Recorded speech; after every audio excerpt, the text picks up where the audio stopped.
Hi friends, నేను Satvik. I am studying 6th standard.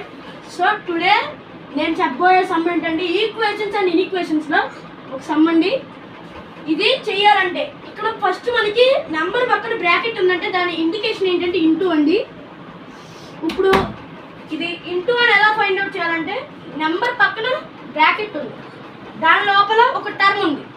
So కాబట్టి ఇది ప్లస్ మైనస్ టర్మ్స్ డివైడ్ చేస్తాయండి.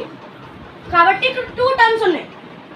ఇది మోనోమియల్ అంటారు ఒక టర్మ్ ఉంటే, second binomial, third trinomial, fourth నుంచి పాలినోమియల్ అంటారు. కాబట్టి ఇది మోనోమియల్ ఇంటూ బైనోమియల్ మల్టిప్లికేషన్ అండి. 5 ఇంటూ జెడ్ ఏమవుతుందంటే అంటే జెడ్ని 5 టైమ్స్ రీప్లేస్ చేస్తాం కాబట్టి Z plus Z plus Z plus అలా వస్తుంది. అలా 5 జెడ్ అవుతుంది. ఇప్పుడు జెడ్ ఈజ్ ఈక్వల్ టు మనం ఎగ్జాంపుల్ 4 అనుకున్నా సరే జెడ్ ప్లస్ జెడ్ 8 అవుతుంది. దాన్ని 4 ఇంటూ 2 కింద రాయొచ్చు. అంటే జెడ్ ప్లస్ జెడ్ని 2 జెడ్ అని రాయొచ్చు. కాబట్టి 5 ఇంటూ జెడ్ని 5 జెడ్ అని రాసుకోవచ్చు. 5 జెడ్ ప్లస్ ఇక్కడ మనకి సింబల్ని మల్టిప్లికేషన్ ఉంటుందండి, చెప్తున్నాను చూడండి.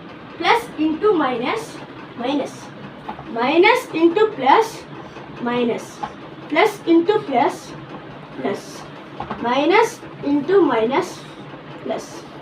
ఇది ఎలా గుర్తు పెట్టుకోవాలంటే రెండు డిఫరెంట్ సైన్స్ని మల్టిప్లై చేసినప్పుడు మైనస్ సైన్ అనేది వస్తుంది, నెగిటివ్ సైన్ అనేది వస్తుంది. రెండు different negative sign.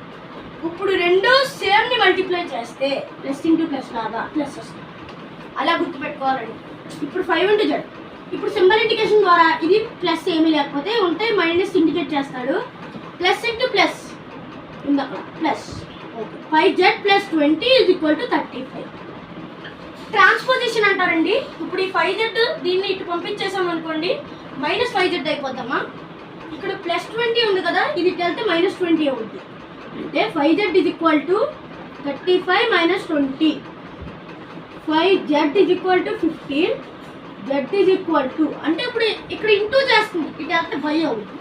Z is equal to 15/3, Z is equal to 5. ఇలా సాల్వ్ చేయాలండి. చూడండి,